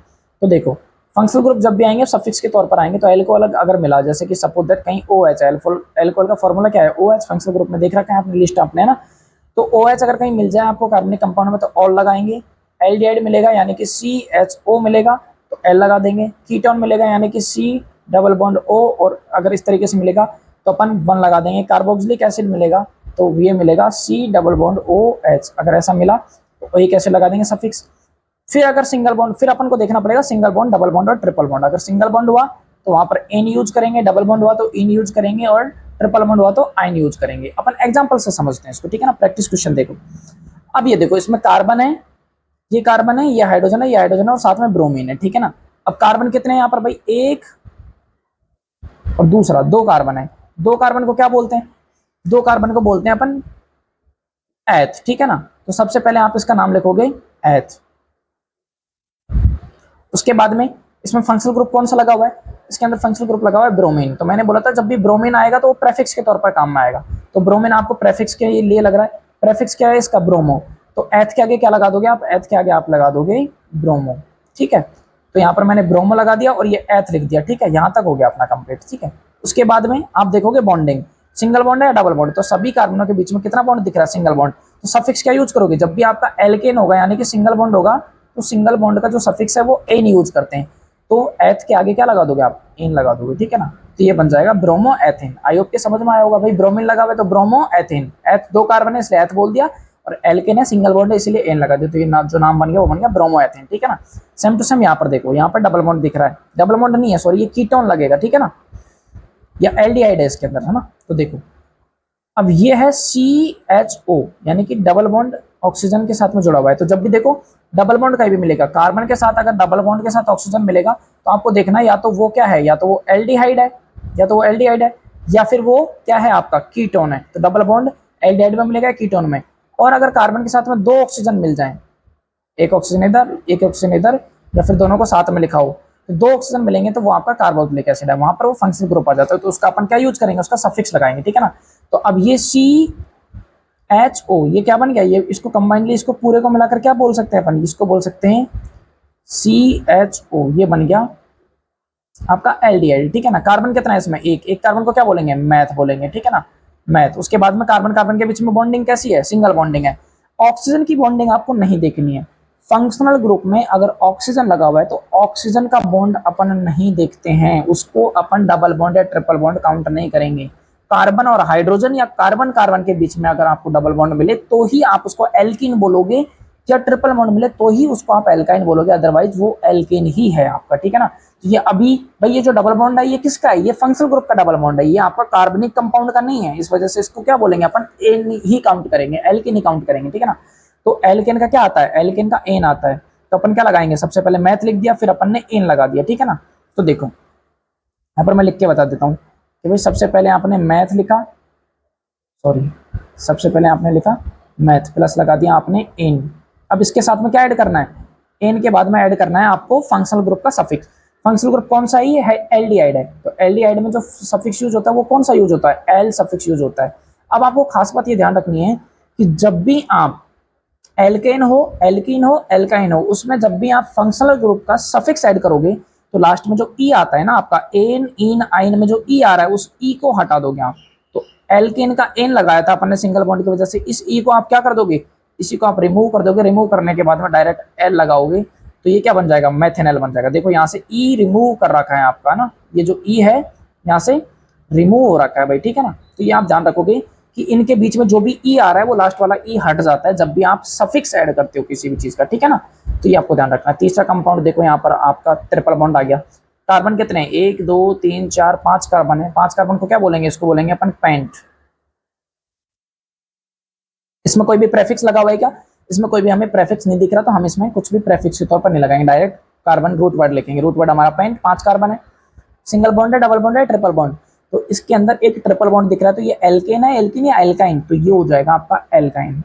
एल्काइन का क्या यूज करोगे, वाई एन ई, आइन यूज करेंगे, ठीक है ना। तो इसका जो नाम हो जाएगा वो हो जाएगा पेंटाइन। क्या नाम हो जाएगा इसका, इसका नाम हो जाएगा पेंटाइन, ठीक है। तो इस तरीके से ये पेंटाइन है। इसमें देखो इसमें 2 कार्बन है। अब देखो ये आपके 2 ऑक्सीजन आ गए, मैंने बोला जब भी 2 ऑक्सीजन दिख जाए तो इसका मतलब क्या है, ये है COOH। और ऐसा कहाँ देखने को मिला था, वो देखा था आपने कार्बोक्सिलिक एसिड। ये कौन सा फंक्शनल ग्रुप है, कार्बोक्सिलिक एसिड। अब इसका क्या लगाएंगे अपन, इसका यूज करेंगे ओइक एसिड यूज करेंगे सफिक्स, ठीक है ना। कार्बन कितने हैं, कार्बन है 2, तो 2 कार्बन को क्या बोलेंगे, 2 कार्बन को बोलेंगे एथ प्लस, सभी जगह कार्बन कार्बन के बीच में कैसा बॉन्ड है, सिंगल बॉन्ड, तो एथ प्लस एन, एथ एन प्लस क्या लगाएंगे, ओइक एसिड। अब मैंने बोला था कि जब भी ओइक एसिड या सफिक्स यूज कर ऐड करना होगा तो सफिक्स ऐड करते टाइम ई को हटा देंगे, तो इस ई को हटा के बन जाएगा एथेनोइक एसिड, ठीक है ना। तो इसका जो नाम है वो बन जाएगा आपका एथेनोइक एसिड, ठीक है। ओके, आई होप की चीज समझ में आ गई होगी। तो ये आपका बन जाएगा एथेनोइक एसिड, क्लियर। तो ये IUPAC नोमेनक्लेचर है, बहुत इंपॉर्टेंट है आपका। देखो आगे चलते हैं अपन केमिकल प्रॉपर्टीज ऑफ कार्बनिक कंपाउंड, भाई जो कार्बनिक कंपाउंड अपन ने देखे उनकी केमिकल प्रॉपर्टीज क्या क्या होती है। तो सबसे पहले जो कार्बनिक कंपाउंड होते हैं उनकी केमिकल प्रॉपर्टी होती है कंबेशन, ठीक है ना। जितने भी कार्बनिक कंपाउंड है और कार्बनिक compound burn in presence of oxygen, and ये क्या प्रोड्यूस करते हैं, हीट एंड लाइट प्रोड्यूस करते हैं बर्न होने के बाद में, ठीक है ना। तो इस रिएक्शन को बोलेंगे अपन कंबेशन, ठीक है ना। जैसे कि कार्बन को ऑक्सीजन की प्रेजेंस में जलाओगे, carbon dioxide heat and light निकलेगा। ये मेथेन है, कार्बनिक कंपाउंड है, इसको भी जला सकते हो, यहाँ से भी सेम प्रोडक्ट। ये आपका अनदर कंपाउंड है एल्कोहल वाला फंक्शनल ग्रुप के साथ में, तो ये है आपका एथेनॉल। एथेनॉल को भी अगर आप बर्न करोगे तो यहाँ से भी carbon dioxide, water, heat and light निकलेगा, ठीक है ना। कुछ इंपॉर्टेंट पॉइंट्स हैं इनके बारे में, वो देख लीजिए। सैचुरेटेड हाइड्रोकार्बन जनरली कैसे होते हैं, क्लीन फ्लेम के साथ में जलते हैं, ठीक है ना। ब्लू या नॉन ल्यूमिनस फ्लेम जो होती है वो ऑक्सीजन सप्लाई सफिशिएंट होने की वजह से होती है, ठीक है ना। तो अगर ऑक्सीजन सफिशिएंट अमाउंट में मिलेगी तो जो भी चीज आपकी बर्न होगी वो सफिशिएंट ऑक्सीजन की प्रेजेंस में एकदम ब्लू फ्लेम या नॉन लुमिनस यानी कि एकदम हमको क्लियर फ्लेम में नजर आएगी, क्लीन फ्लेम, वो कोई भी आपका पॉल्यूशन नहीं फैलाएगी, ठीक है ना। लेकिन अगर येलो फ्लेम के साथ में कोई चीज जल रही है, इसका मतलब वो अनसैचुरेटेड हाइड्रोकार्बन है। तो आपको ध्यान रखना है कि सैचुरेटेड हाइड्रोकार्बन हमेशा ब्लू फ्लेम के साथ चलते हैं, अनसैचुरेटेड हमेशा येलो फ्लेम के साथ में चलते हैं, ठीक है ना। और जब भी येलो फ्लेम के साथ जलेंगे मतलब वहां पर ऑक्सीजन का अमाउंट कम है, ठीक है ना, लैक ऑफ ऑक्सीजन है। तो लैक ऑफ ऑक्सीजन में ये कैसी फ्लेम देंगे, ये ल्यूमिनस फ्लेम देंगे, येलो फ्लेम देंगे, जो क्या कर देती है, जो बर्तनों को ब्लैक बना देती है, उनके बॉटम्स को क्या बना देती है, ब्लैक बना देती है। आपसे पूछा जा सकता है कि भाई जो आपके वेसल्स होते हैं उनके जो बॉटम है वो ब्लैक होने का रीजन क्या है, उसका रीजन है कि भाई अगर कोई भी चीज़ ऑक्सीजन की कम सप्लाई है, इनसफिशिएंट ऑक्सीजन सप्लाई के प्रेजेंस में अगर जल रही है तो उसको बोलेंगे अपन क्या, ऑक्सीजन इनसफिशिएंट है, तो वहाँ पर आपका येलो या लुमिनस फ्लेम बनता है, जिसकी वजह से वो जो बॉटम है आपका वो क्या हो जाएगा, ब्लैक हो जाता है, ठीक है ना। उसके बाद देखो सम टाइम अगर हम बात करें, ये लिखा हुआ भी यहाँ पे, सम टाइम सैचुरेटेड हाइड्रोकार्बन जो होते हैं अंडरगो जाते हैं इनकम्प्लीट कंबेशन, यानी कि कई बार ये क्या होता है, ये कि ये भी इनसफिशिएंट ऑक्सीजन होने की वजह से कभी कभी इनकम्प्लीट कंबेस होते हैं, जिसकी वजह से क्या होता है, जिसकी वजह से ये सूटी फ्लेम देते हैं। सूटी फ्लेम मतलब डार्क ब्लैक फ्लेम देते हैं, जिसकी वजह से जो आपके सूटी फ्लेम की वजह से जो बॉटम है वेसल्स की वो क्या हो जाते हैं, ब्लैक एंड हो जाते हैं, वही बात है, ठीक है ना। तो दोनों तरफ से येलो फ्लेम निकलेगी तब भी, और अगर आपका सैचुरेटेड हाइड्रोकार्बन भी अगर इनकम्प्लीट ऑक्सीजन की प्रेजेंस में जल रहा है, इनकम्प्लीट कंप्रेशन कर रहा है, तो भी वो सूटी फ्लेम देता है, जिसकी वजह से जो आपके वेसल्स हैं उनके जो बॉटम है वो ब्लैक पड़ जाते हैं, ठीक है ना। मीन्स एयर होल्स ब्लॉक हो जाते हैं, जिसकी वजह से आपका जो फ्यूल है वो वेस्ट चला जाता है, ठीक है ना। ये आपको ध्यान रखना है। फुल फॉर्म दे रखे हैं यहाँ पे एलपीजी की और सीएनजी की, आपको ध्यान रखना है, लिक्विफाइड पेट्रोलियम गैस और कंप्रेस्ड नेचुरल गैस। सेकंड जो केमिकल प्रॉपर्टी वो आपकी ऑक्सीडेशन, ठीक है ना। अब हम देखते हैं ऑक्सीडेशन क्या होता है। तो it is the reaction involves addition of oxygen, removal of hydrogen. Chapter number 1 में हमने इसको पढ़ रखा है, ठीक है ना। ऑक्सीडेशन रिडक्शन डिटेल में पढ़ा है। चैप्टर नंबर 1 की अगर आपको वीडियो देखनी है तो उसके लिए मैं आपको डिस्क्रिप्शन में लिंक दे रहा हूँ, या फिर ऊपर आपको पिन बार में इसका वीडियो का लिंक दिख रहा होगा, तो वहां से जाकर आप चैप्टर नंबर 1 का वीडियो देख सकते हैं। कंप्लीट चैप्टर मैंने यहाँ पर अपलोड कर रखा है ऑलरेडी, ठीक है, तो वहां पर भी आप इसको देख सकते हो। कुछ substance that have the ability of give oxygen, यानी कि ऐसे सब्सटेंस जो कि ऑक्सीजन देने की कैपेसिटी रखते हैं, उनको ऑक्सीडाइजिंग एजेंट बोलते हैं। ये बात मैं पहले भी बता चुका हूँ, दोबारा रिपीट कर ली। कुछ ऑक्सीजन देने वाले सब्सटेंस हैं जैसे कि पोटेशियम परमैंगनेट, KMnO4 और potassium dichromate, acidic potassium dichromate और एल्कलाइन पोटेशियम परमैंगनेट। इन दोनों के पास ऑक्सीजन का हाई अमाउंट है, इस वजह से इन दोनों को अपन क्या बोलेंगे, ऑक्सीडाइजिंग एजेंट बोलेंगे, ठीक है ना। तो अपन देखते हैं आगे ऑक्सीडेशन करवा के। अब देखो, अपने को कार्बनिक कंपाउंडों का ऑक्सीडेशन करवाना है, तो कार्बनिक कंपाउंड के तौर पर हमने लिया एल्कोहल, ठीक है ना। तो एल्कोहल हमारा एक कार्बनिक कंपाउंड है जिसको हम किस में कन्वर्ट करेंगे, कार्बोक्सिलिक एसिड में कन्वर्ट करते हैं ऑक्सीडाइजिंग एजेंट की प्रेजेंट में। देखो, तो ये हमने एथेनॉल लिया, इसकी जो रिएक्शन करवा दी हमने एल्कलाइन KMnO4 या एसिडिक K2Cr2O7 की प्रेजेंस में, तो ये क्या बन जाएगा, ये बन जाएगा यहाँ से एथेनोइक एसिड में कन्वर्ट हो जाएगा, ठीक है ना। एल्कोहल डबल स्टेप में कन्वर्ट होता है। देखो, सबसे पहले एल्कोहल पार्शियली कन्वर्ट होकर क्या बनाता है, एल्डिहाइड बनाता है, और फिर एल्डिहाइड में वापस से ऑक्सीजन जुड़ के फिर बनाता है ये कार्बोक्सिलिक एसिड, ठीक है ना। तो कंप्लीट ऑक्सीडेशन के बाद कार्बोक्सिलिक एसिड बनाता है, बीच में ये एल्डिहाइड भी बनाता है, ठीक है ना। तो एल्कोहल पहले एल्डिहाइड बनेगा, फिर एल्डिहाइड से क्या बनेगा, फिर बनेगा ये कार्बोक्सिलिक एसिड। उसके बाद थर्ड रिएक्शन है एडिशन रिएक्शन, जो कि जिसको अपन हाइड्रोजनेशन भी बोलते हैं, यानी कि इसके अंदर हाइड्रोजन का अपन क्या कर रहे हैं, एडिशन कर रहे हैं, ठीक है ना। तो देखो, जब भी अब ये किसके बीच में होगी, ये होगी अनसैचुरेटेड हाइड्रोकार्बन को सैचुरेटेड बनाना होगा। तो जब भी अनसैचुरेटेड मतलब जिसमें डबल बॉन्ड या ट्रिपल बॉन्ड है, तो उसको अब सैचुरेटेड कैसे बनाएंगे, उस बॉन्ड को ब्रेक करना पड़ेगा, और बॉन्ड को ब्रेक करने के बाद उसमें क्या जोड़ना पड़ेगा, हाइड्रोजन जोड़ना पड़ेगा, तो वो क्या बन जाएगा, सैचुरेटेड बन जाएगा, ठीक है ना। तो अनसैचुरेटेड हाइड्रोकार्बन्स में हाइड्रोजन ऐड करने के बाद में उसमें क्या हो जाएगा, वो सैचुरेटेड बन जाएगा, तो उसको बोलेंगे अपन एडिशन रिएक्शन। अब ये जो रिएक्शन है किसी ना किसी कैटलिस्ट की प्रेजेंस में करवानी पड़ेगी, क्योंकि भाई बॉन्ड तोड़ने के लिए कोई ना कोई कैटलिस्ट हमें चाहिए ही चाहिए होता है। कैटलिस्ट क्या होते हैं, कैटलिस्ट मतलब ऐसा कोई सब्सटेंस जो कि उस रिएक्शन को कंप्लीट करवाने में हमारी हेल्प कर रहा हो। तो हमें इस कंप्लीट रिएक्शन को करवाने के लिए कोई ना कोई कैटलिस्ट की हेल्प लेनी पड़ेगी। तो देखो, यहाँ पर डबल बॉन्ड प्रेजेंट है इस कंपाउंड के अंदर, यहाँ पर हमने एक निकल या फिर हाइड्रोजन कैटलिस्ट ले लिया, निकल की प्रेजेंट में निकल कैटलिस्ट है, जो कि क्या करेगा, इस बॉन्ड को ब्रेक करने का काम करेगा। और ब्रेक होने के बाद में देखो, ये जैसे ही बॉन्ड ब्रेक होगा तो यहाँ पर एक हाइड्रोजन बॉन्ड बनने की वजह से यहाँ वैलेंसी खाली हुई, यहाँ वैलेंसी खाली हुई, और दोनों जगह पर एक एक हाइड्रोजन आपका जुड़ गया। तो इसकी वजह से क्या बोलेंगे अपन, इसको बोलेंगे एडिशन रिएक्शन। क्या बोलेंगे अपन, एडिशन रिएक्शन, ठीक है ना। यहाँ पर ये जो आर लिखे हुए हैं इनमें कंफ्यूज मत होना, आर का मतलब ये मिथाइल है, ठीक है ना। आर का मतलब क्या है, मिथाइल, शॉर्ट में इसको आर लिख दिया अपन यहाँ पर। This reaction is commonly used to hydrogenation of vegetative oils, यानी कि वेजिटेटिव जो ऑयल होते हैं वो खाने लायक होते हैं, उनके अंदर अनसैचुरेटेड हाइड्रोकार्बन होता है, वो हमें डाइजेस्ट नहीं हो सकता इतनी आसानी से। तो भाई वेजिटेटिव जो ऑयल है वो डाइजेस्ट हो जाए, उसके लिए अपन उसको अनसैचुरेटेड से किस में कन्वर्ट करते हैं, सैचुरेटेड में कन्वर्ट करते हैं। तो एडिशन रिएक्शन का यूज करते हैं अपन वेजिटेटिव ऑयल्स को सैचुरेटेड से अनसैचुरेटेड बनाने के लिए, ताकि वो हमें आराम से डाइजेस्ट हो जाए, ठीक है ना। अगली जो रिएक्शन है वो हमारी है सब्स्टिट्यूशन रिएक्शन। देखते हैं सब्स्टिट्यूशन रिएक्शन क्या है। तो सब्स्टिट्यूशन का मतलब है एक चीज को हटा के उसकी जगह दूसरी रख देना, ठीक है ना। तो in the presence of sunlight chlorine added to hydrocarbon, यानी कि हाइड्रोकार्बन में क्या ऐड करेंगे अपन, क्लोरीन ऐड करेंगे, और हाइड्रोजन को अपन रिप्लेस कर रहे हैं। तो जब हाइड्रोजन को हटा के अपन ने क्लोरीन लगा दिया, इसीलिए अपन बोल रहे हैं इसको सब्स्टिट्यूट होना, ठीक है ना। तो क्लोरीन हाइड्रोजन को सब्स्टिट्यूट कर देती है, और इसीलिए इस रिएक्शन का नाम है सब्स्टिट्यूशन रिएक्शन। तो देखो यहाँ पर मिथेन ले लिया हमने, CH4 इसका फॉर्मूला होता है। तो इसकी स्ट्रक्चर इस तरीके से है, CH, यहाँ पर H, यहाँ पर H और यहाँ पर H। अब इसमें क्या होंगे, इस हाइड्रोजन को हटाओ और इसकी जगह पर क्या लगा दो, इसकी जगह पर एक आप लगा दो क्लोरीन। तो इस तरीके से ये बन जाएगा CH3Cl, और यहाँ से क्या बाहर निकल जाएगा, दूसरा क्लोरीन बच गया। भाई Cl2 के अंदर 2 क्लोरीन है ना, तो एक तो यहाँ पर जुड़ गया, और जो दूसरा बचा वो उसके साथ ही है, जो हाइड्रोजन आपने रिमूव किया वो यहाँ पर आकर HCl बना लेगा। तो ये मिथाइल क्लोराइड बन गया और साथ में हाइड्रोक्लोरिक एसिड बन गया, ठीक है ना। तो सेम सम इंपॉर्टेंट कंपाउंड होते हैं जैसे कि, तो इस तरीके से आप सब्स्टिट्यूशन रिएक्शन करवा सकते हो, ठीक है ना। अब अगर इसको आप बाद में वापस करवाओगे, एक और हाइड्रोजन निकालोगे, तो यहाँ से क्या बन जाएगा, CH2Cl2 बन जाएगा, फिर लास्ट में जाते जाते ये बन जाएगा CCl4, ठीक है ना।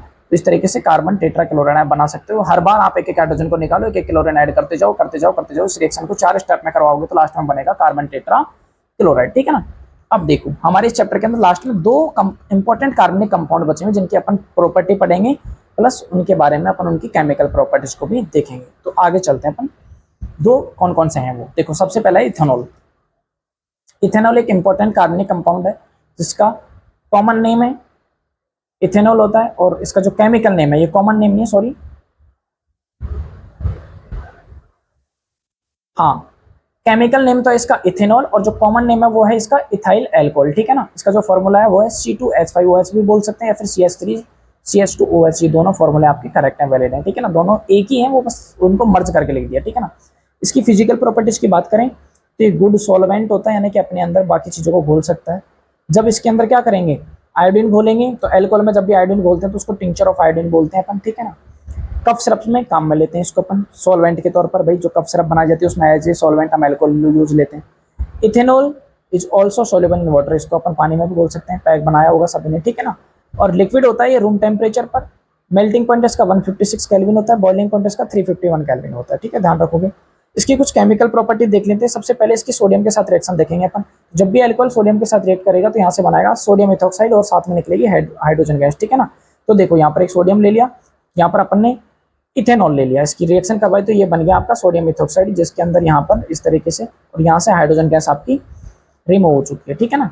सेम टू सेम दूसरी रिएक्शन है फॉर्मेशन ऑफ अनसैचुरेटेड हाइड्रोकार्बन्स, ठीक है ना।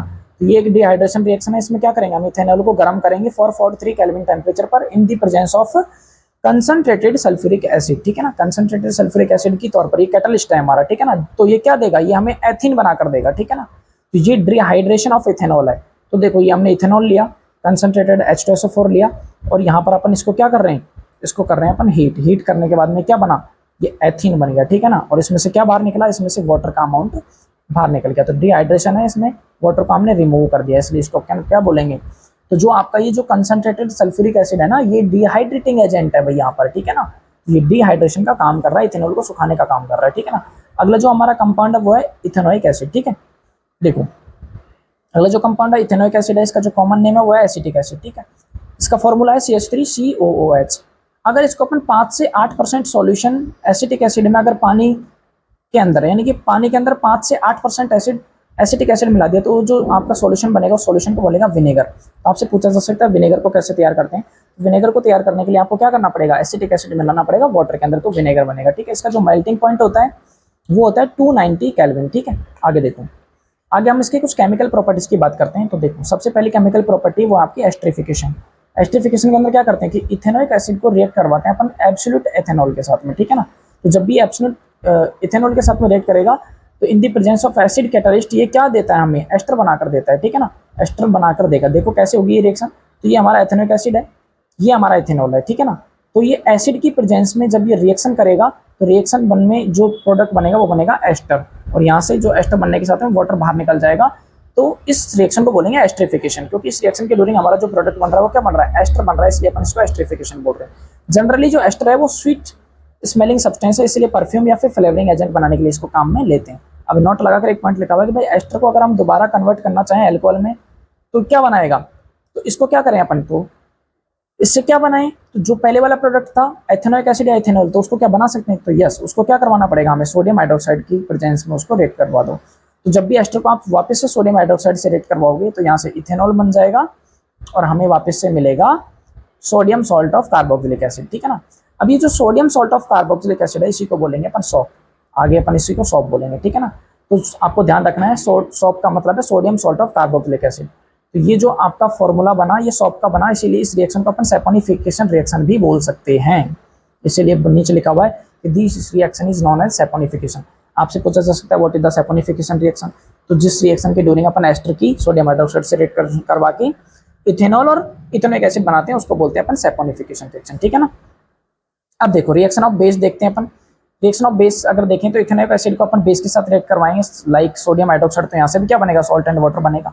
तो ये हमारा एसिड है, ये हमारा बेस है, यहाँ से ये सॉल्ट बन गया, ये बन गया आपका सोडियम इथेनोएट या फिर सोडियम एसिटेट, और साथ में निकल गया वाटर। ये भी आपका एक तरीके से क्या है, ये भी आपका एक सॉप का फॉर्मूला है, ठीक है ना। तो हर बार एक सॉप बन रहा है। तीसरी रिएक्शन देखो, जब भी आप इसको कार्बोनेट या हाइड्रोजन कार्बोनेट के साथ रिएक्ट करवाओगे तो देखो इथेनॉइक एसिड की हमने कार्बोनेट या फिर हाइड्रोजन कार्बोनेट के साथ में रिएक्शन करवाई है, तो वहां से भी क्या बनेगा, सॉल्ट बनेगा या फिर कार्बन डाइऑक्साइड प्लस वाटर बनेगा, ठीक है ना। तो देखो यहाँ पर ये एसिड है, सोडियम कार्बोनेट के साथ में रिएक्शन करवा दिया हमने, तो यहाँ से बना हमारा एक सोडियम का सॉल्ट, ठीक है। ये भी आपका क्या बना, यहाँ से भी बना सॉप, यानी कि जितनी भी आपकी एथेनोइक एसिड की केमिकल रिएक्शन है सभी में आपका सॉप का फॉर्मेशन हो रहा है, सारे के सारे सोडियम के सॉल्ट बन रहे हैं, सारे सोडियम सॉल्ट क्या होते हैं, आपके सॉप होते हैं, साथ में कार्बन डाइऑक्साइड और वाटर भी आपका यहाँ से रिलीज हो रहा है। तो इस तरीके से आपने सॉप का फॉर्मेशन देख लिया और सैपोनिफिकेशन रिएक्शन देख ली। अब हम देखते हैं क्लीनिंग प्रोसेस, ठीक है ना भाई, साबुन का इस्तेमाल करके अपन चीजों को क्लीन करके देखेंगे। तो देखो ये आपका इथेनोइक एसिड था, सोडियम हाइड्रोजन कार्बोनेट के साथ रिएक्ट करके यहाँ से भी क्या बनाएगा, ये सॉप बनाएगा और साथ में कार्बन डाइऑक्साइड प्लस वाटर बनेगा, ठीक है। अब देखो इस एसिटिक एसिड के कुछ यूजेस दिए हुए, 3 तो यूजेस देख लो। तो सबसे पहले विनेगर बनाने में यूज लेते हैं, प्रिजर्वेशन ऑफ पिकल के अंदर भी यूज लेते हैं फिर, ठीक है ना। और उसके अलावा सिंथेसाइज ऑफ एस्टर, यानी कि एस्टर भी हमने बनाया, किसकी हेल्प से बनाया, इथेनॉल को इथेनॉइक एसिड से रिएक्ट करवा के बनाया। तो एस्टर बनाने के लिए काम में लेंगे, विनेगर बनाने के लिए और पिकल्स के प्रिजर्वेशन में काम में लेंगे, ठीक है ना। अब एक छोटा सा टॉपिक और बचता है इस चैप्टर के अंदर लास्ट में, वो है आपका सॉप एंड डिटर्जेंट। तो देखो सॉप एंड डिटर्जेंट होता क्या है। सॉप क्या होता है, तो इतनी देर से अपन जब बार बार सॉप फॉर्म कर रहे हैं, सॉप क्या होते हैं, सोडियम या फिर पोटेशियम सॉल्ट होते हैं, लॉन्ग चेन होती है जिनके अंदर कार्बोक्सिलिक एसिड के जो भी आपके सॉल्ट बनेंगे, यानी कि sodium salt of carboxylic acid या फिर potassium salt of carboxylic acid of long carbon chain, उसको बोलेंगे अपन सॉप, ठीक है ना। तो देखो यहाँ पर ये कार्बन के नीचे स्ट्रक्चर दिया हुआ है, तो कार्बन की बहुत लंबी चेन है, एक लंबी चेन बन रही है और इसके अंदर ये आगे की तरफ लगा हुआ है यहाँ पर कार्बोक्सिलिक एसिड, और वो भी सोडियम का, ठीक है ना। तो ये आपका सोडियम सॉल्ट बन गया, ठीक है ना, सोडियम लगा हुआ है कार्बोक्सिलिक एसिड के साथ में, ठीक है। अब देखो इसके स्ट्रक्चर को समझो सॉप मॉलिक्यूल के को, तो इसके अंदर 2 पार्ट होती हैं, कौन कौन सी, एक तो लॉन्ग हाइड्रोकार्बन पार्ट है जिसको क्या बोलेंगे, हाइड्रोफोबिक एंड बोलेंगे, ठीक है ना। तो इसके अंदर 2 एंड होते हैं, एक तो हाइड्रोफोबिक एंड और एक होता है आपका हाइड्रोफिलिक एंड, ठीक है। जो लॉन्ग कार्बन चेन है वो आपको हाइड्रोफोबिक एंड मिलेगा, यानी कि हाइड्रोफोबिक का मतलब होता है जो वाटर से हीट करता हो, ठीक है ना, इनसॉल्युबल होता है वाटर के अंदर, लेकिन सॉल्युबल किसके अंदर होता हो, डस्ट पार्टिकल या ऑयल या फिर अदर इम्प्योरिटी के अंदर सॉल्युबल हो सकता है, लेकिन वाटर में सॉल्युबल नहीं होता। हाइड्रोफोबिक, हाइड्रो मतलब वाटर, फोबिक मतलब डरने वाला, तो इनसॉल्युबल इन वाटर वाला जो पार्ट है, यानी कि जो लॉन्ग कार्बन चेन है वो आपकी इनसॉल्युबल होती है वाटर के अंदर, तो वो तो हाइड्रोफोबिक एंड हो गया। और जो आयनिक पोर्शन है इसका, आयनिक पोर्शन कौन सा है, ये आगे वाला, ये वाला जो पोर्शन है ये आपका आयनिक पोर्शन है, ये आपका होता है हाइड्रोफिलिक, यानी कि ये वाटर के साथ में वाटर लविंग पार्ट है ये, तो वाटर के साथ आराम से सॉल्युबल हो सकता है, लेकिन ऑयल के अंदर क्या होता है, ये इनसॉल्युबल होता है, ठीक है ना। तो इस तरीके से अपन कार्बन को अगर चैन की फॉर्म में दिखाएं एक नॉर्मल, तो ये कार्बन की लॉन्ग चैन है, ये तो आपका हाइड्रोफोबिक एंड है, और ये जो आपका इसका हेड है इस तरीके से ये हेड बन गया, ये आपका हाइड्रोफिलिक एंड है, ठीक है ना। ओके, तो हाइड्रोफिलिक और हाइड्रोफोबिक 2 एंड। अब क्लीनिंग एक्शन कैसे होगा, तो देखो जब भी अपन इस साबुन को कपड़े के ऊपर अप्लाई करेंगे तो उसके जो दोनों एंड है उनमें से कौन सा एंड जुड़ेगा, डस्ट पार्टिकल से जाके। तो सपोज दैट यहाँ पर देखो, यहाँ पर एक डस्ट पार्टिकल है बीच में, तो डस्ट पार्टिकल से जाके आपका हाइड्रोफोबिक एंड जुड़ेगा, कौन सा एंड जुड़ेगा, हाइड्रोफोबिक। और जो आपका हाइड्रोफिलिक एंड है, ये वाला जो हाइड्रोफिलिक एंड है वो आपका फ्रीली मूव कर रहा है, ठीक है ना, तो रिमेन्स डिजॉल्व रहेगा वाटर के अंदर। तो क्या करेगा, ये बनाता है मिसेल का फॉर्मेशन करता है, यानी कि बहुत सारी कार्बन चेन, भाई एक कार्बन चेन नहीं है, देखो इसमें कितनी सारी कार्बन चेन जुड़ी है, तो इस तरीके की बहुत सारी कार्बन की चेन, यानी कि बहुत सारी सॉप की जो चेन है, बहुत सारे सॉप मॉलिक्यूल जाकर इससे जुड़ जाएंगे डस्ट पार्टिकल से। तो जब भी ये जुड़ेंगे तो एक स्ट्रक्चर बनेगा ऐसे गोल गोल राउंड टाइप का, इसको बोलेंगे अपन मिसेल्स। तो जितनी भी आपकी हाइड्रोफोबिक एंड है वो डस्ट पार्टिकल के साथ जुड़कर, और हाइड्रोफिलिक एंड रिमेन्स वाटर के अंदर फ्रीली मूव करता रहेगा और उससे एक स्ट्रक्चर बनेगा, उसको बोलेंगे अपन मिसेल्स, ठीक है ना। और ये जो मिसेल्स है ये क्या करेगा, ये उस डस्ट पार्टिकल को पुल आउट करने में हमारी हेल्प करेगा डस्ट को वॉश के टाइम। जब भी हम उन क्लॉथ्स को पानी से बाहर निकालेंगे तो भाई जो वाटर फिलिक एंड है वो पानी में रहना चाहेगा, डस्ट पार्टिकल उसने पकड़ रखा है, तो जो डस्ट पार्टिकल है वो भी वाटर फिलिक एंड के साथ में पानी में ही रह जाएगा, और जो हमारा क्लॉथ्स है वो क्या हो जाएगा, क्लीन हो जाएगा, पुल्ड आउट करती है। तो इस तरीके से क्लीनिंग प्रोसेस है। अब देखो समटाइम क्या होता है कि भाई जब अगर हमारा वाटर है वो हार्ड हो तो उस टाइम पर हमें क्या करना पड़ता है, सॉप से क्लीनिंग नहीं हो पाती तो डिटर्जेंट पाउडर डालना पड़ता है। क्या होता है डिटर्जेंट, तो डिटर्जेंट होता है सोडियम सॉल्ट ही होता है ये भी, लेकिन sodium salt of sulphonic acid होता है डिटर्जेंट, ठीक है ना। कार्बोक्सिलिक एसिड की जगह पे क्या यूज करेंगे हम, सल्फोनिक एसिड, ठीक है।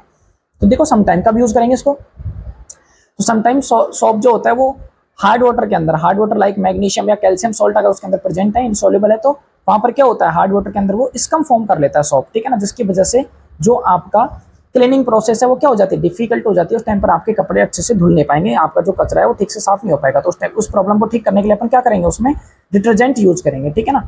तो डिटर्जेंट यूज करेंगे तो क्या करता है, ये आपका डिटर्जेंट है जो हार्ड वाटर को क्या बना देता है, थोड़ा सॉफ्ट बना देता है, जिसकी वजह से जो आपकी क्लीनिंग प्रोसेस है वो क्या हो जाएगी, यूजुअली ठीक हो जाएगी, मतलब इजी हो जाएगी, ठीक है ना। तो क्लीन करना क्या हो जाएगा आपके लिए, इजी बना देगा क्लीनिंग प्रोसेस को, ठीक है ना। कुछ यूजुअली डिटर्जेंट में क्या, डिटर्जेंट्स किसको यूज करते हैं, शैम्पू बनाने के लिए या फिर कपड़ों को धोने के लिए अपन इस डिटर्जेंट का यूज करते हैं। तो जब भी आपका साबुन से कपड़ा नहीं धुले, स्कम फॉर्म हो जाए, तो उस केस में हम डिटर्जेंट यूज करके कपड़े धोते हैं, ठीक है ना। आई होप कि ये चैप्टर आपको बहुत अच्छे से समझ में आया होगा। अगर आप चैनल पर नए हो तो चैनल को सब्सक्राइब जरूर करें, और बाकी केमिस्ट्री के सारे चैप्टर्स आपके अवेलेबल हैं चैनल के ऊपर, तो आप जाके 1 बाय 1 करके एक एक चैप्टर को देख सकते हैं। डिस्क्रिप्शन में मैंने सारी वीडियोज के लिंक पिन कर रखे हैं, तो आप देख सकते हैं। Thank you for the watching the video. Okay.